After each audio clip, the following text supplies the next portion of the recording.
Howdy, it's Kyle talking about metropolitan areas that span multiple states.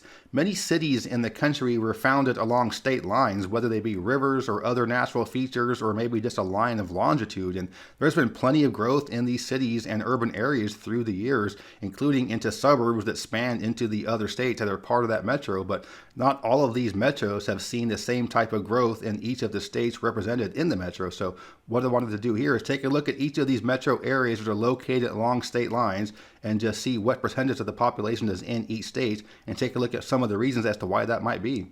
There are about 20 to 25 interstate metros that I would consider for a video like this. I'll cover about half of them here and maybe do a part 2 to cover the other half. And I'm only going to be considering ones where the main city itself is right along the state line. So there are ones like Chicago or Pittsburgh or the Twin Cities that have far off exurbs that are in another state. But I want to look at the ones where the main city itself is right there along the state line. And sometimes it's a river. Sometimes it might be just a street. So people that live across the street from me might be in a different state. So I want to take a look at some of these interstate metros and just see where the population distribution is amongst the states that are part of that metro.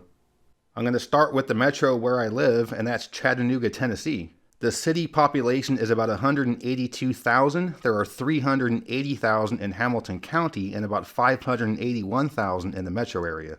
The south end of the city of Chattanooga is the state line with Georgia. So you can see a couple of images here from Google Street View. There's the Welcome to Tennessee sign right there. Of the 581,000 in the metro area, approximately 154,000 live on the Georgia side. So with that, about 73% of the metro area population is in Tennessee and about 27% in Georgia. So for this metro, that's about 3-1 in Tennessee versus Georgia, but that isn't the entire story. The Tennessee side is also growing faster. Of the 3 counties in the metro that are in Georgia, one of them has seen declining population and the other 2 have seen a very slight increase. On the Tennessee side, the counties have been growing much faster, and if you look at the entire combined metro area, which includes some of the more surrounding counties, it's about 79-21% in favor of Tennessee because Bradley County, just east of Chattanooga, isn't counted in the metro, but it's growing a lot. So why are there so many more people on the Tennessee side than the Georgia side? Well, it's 2 main things. One, the city of Chattanooga, the main heart of the metro itself, is in Tennessee, but the other reason is taxes. So if you don't want to live in the city of Chattanooga, you want to be in a more suburban area, on the Tennessee side, there's 0 state income tax. On the Georgia side, there's a 5.75% income tax. So most of the growth in this metro area has been to the north and east on the Tennessee side, where there's 0 state income tax. So then the question becomes, why does anybody live on the Georgia side? Why wouldn't everybody just live in Tennessee? In general, a lot of the houses are cheaper on the Georgia side to almost make up for the difference with taxes, but still overall you are going to get a better deal in Tennessee. So by the combination of the downtown, the heart of the metro being on the Tennessee side, where people might want to be closer to that, and also Tennessee having lower taxes means that Tennessee side has many more people in this metro area than Georgia. So now I'll go to the other end of the state to see if you have the same Tennessee advantage in the Memphis metro area. The city of Memphis sits at the tri-state point of Tennessee, Arkansas, and Mississippi, and just like Chattanooga, the south end, the southern boundary of the city of Memphis is the state line, this time with Mississippi. And to the west is the Mississippi River, and just across that is Arkansas. The city of Memphis has about 618,000 people, and Shelby County, where it lies, has about 910,000. Both have seen population decline since 2020. The metro has over 1.3 million people, and the overall metro is also declining in population.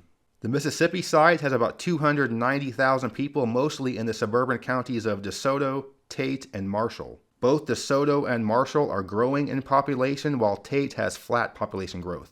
The Arkansas side only has about 70,000 people, with West Memphis being the largest city there. So that's an interesting split for a metro with over 1.3 million, about 1 million in Tennessee, about 300,000 in Mississippi, and just 70,000 in Arkansas.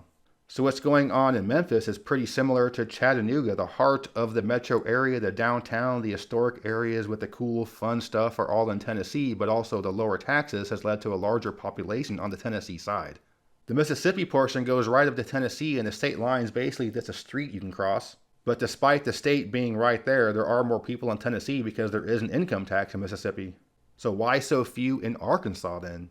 The part that's right along the river is pretty swampy, so you couldn't have a lot of growth there, but even when you get away from the swampy parts, there isn't much growth because Arkansas is actually a very high tax state. So the combination of having the income tax with the same high sales tax as Tennessee, plus having that swamp between West Memphis and Memphis, means that Arkansas has had a very small part of the percentage of the overall Memphis metro area.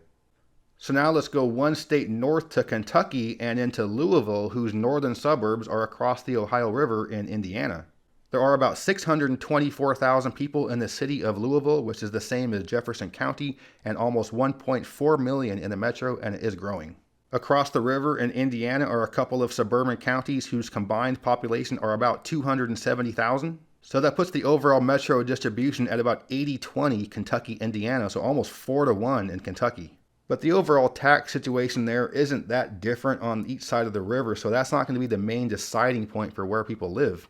I think what's going on here is similar to Chattanooga and Memphis, where the city of Louisville, the big heart of the metro area, the historic area, the downtown, is in Kentucky. So you'll have the largest part of the metro area population in that central city, but you have a lot of the growth to the east. Just an hour east from Louisville is Lexington, and about halfway between the two is the state capital of Frankfort.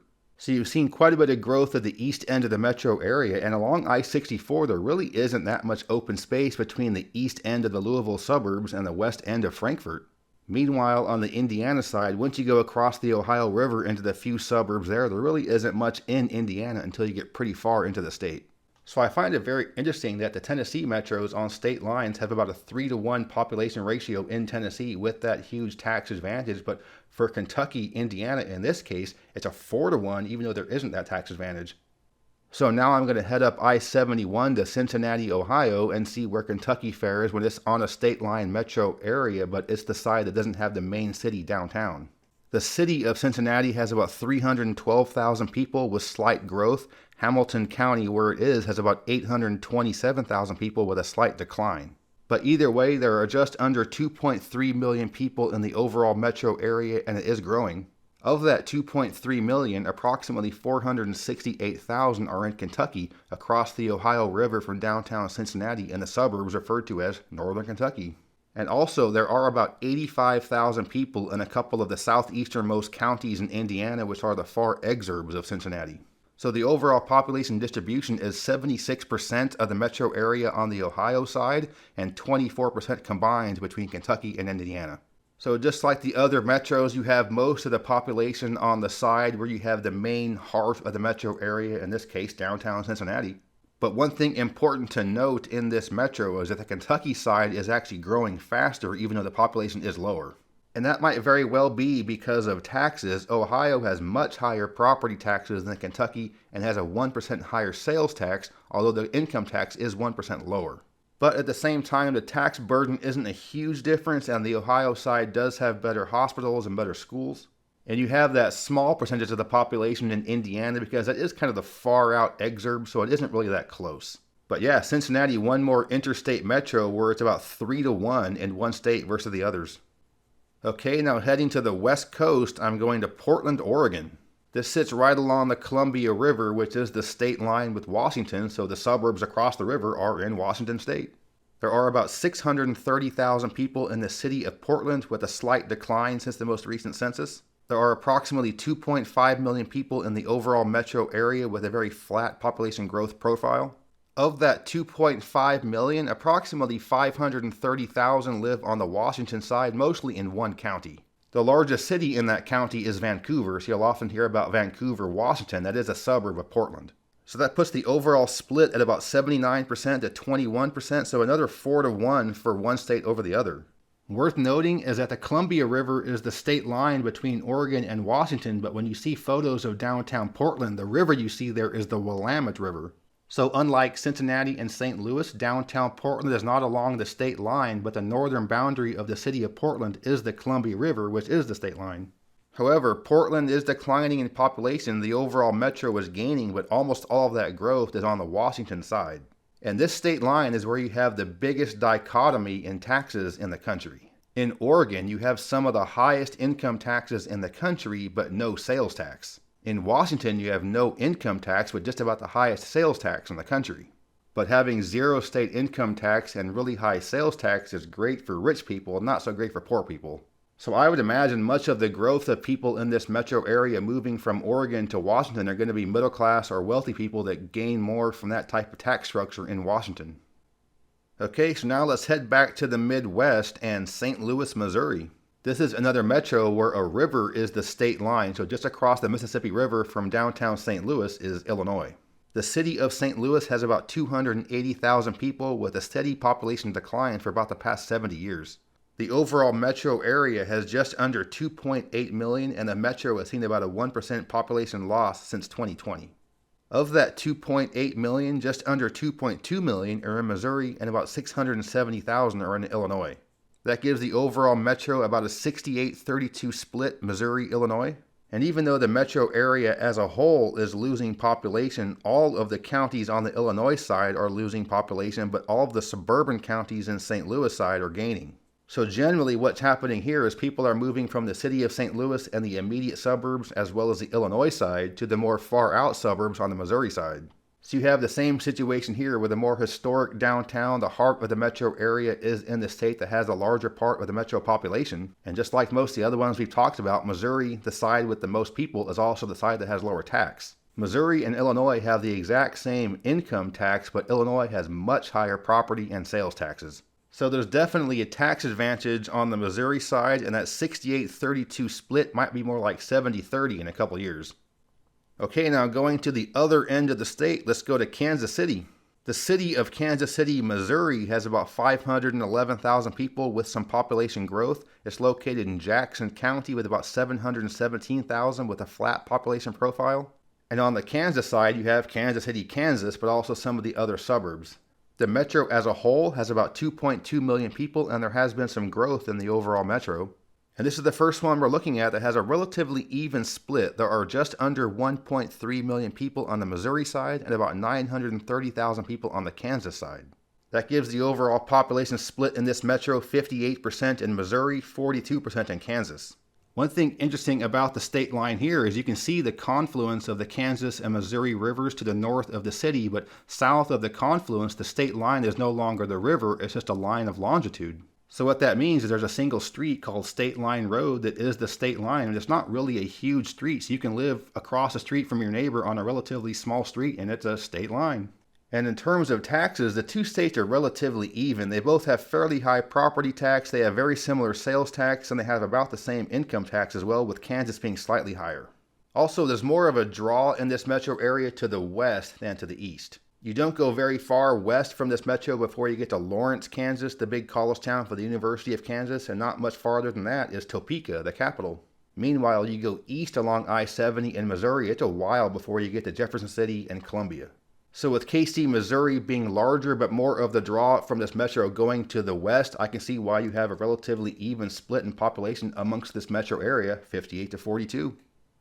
And the last one I'm going to discuss for this video is the Washington, D.C. metro area, which you have, of course, D.C., the District of Columbia, and then some of the suburbs in Virginia and some in Maryland.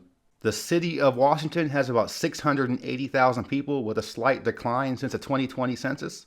And the overall metropolitan area has about 6.3 million people, and this is just a single metro area. This is not the combined metro with Baltimore and Annapolis. Of that approximately 6.3 million people, about 3.1 million are in Virginia, about 2.6 million in Maryland, and then again about 680,000 in DC.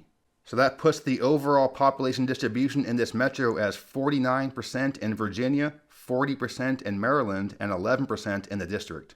So basically this entire metropolitan area is gaining in population except for the city of Washington itself, but there is more growth on the Virginia side than the Maryland side.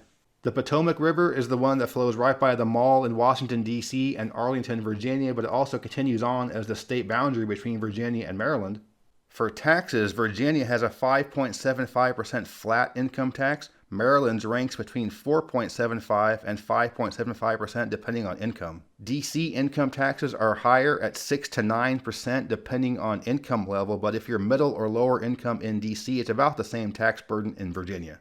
D.C., Maryland, and Virginia all have relatively low sales tax at 6%, whereas Maryland has slightly lower income tax than Virginia. It has slightly higher property tax.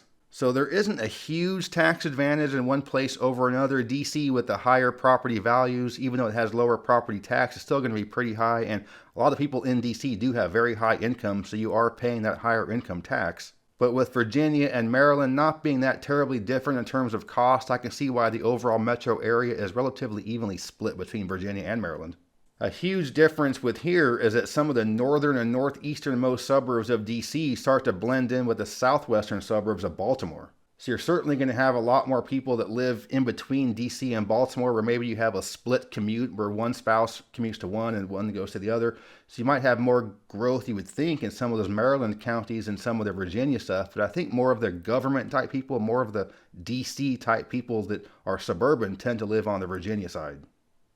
So that was my look at a handful of interstate metros in the US and just taking a look at how each state plays a role in the population of the overall metro. And again, I might do a part 2 in this and cover some of the other ones like this, including both New York and Philadelphia. But if you enjoyed this video, please give me a thumbs up to let me know you approve, and subscribe to this channel if you're interested in learning more about geography from a nerd. But yeah, thanks for watching. Geography King signing out. I'd like to give a special thanks to my superior patrons for their support. If you're interested in supporting the channel, you can check out my Patreon page. The link is in the description. As always, thank you very much.